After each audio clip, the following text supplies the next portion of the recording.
प्रणम्य शिरसा देवौ पितामहमहेश्वरौ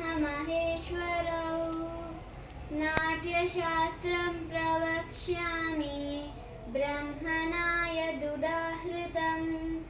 देवतानां शिरस्तस्तु गुरूणामस्य संस्थितः वक्षस्थश्चैव विप्राणां शेषे त्वनियमो भवेत् विष्णुशक्तिसमुत्पन्ने चित्रवर्णे महीतले अनेकरत्नसम्पन्ने भूमिदेवी नमोऽस्तुते समुद्रवसने देवी पर्वतस्तनमण्डले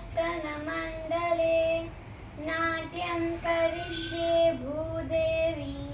पादघातं क्षमस्व मे कटिकर्णसमायद्रा ऊर्ध्वरांश शिरस्तथा समुन्नतमुरश्चैव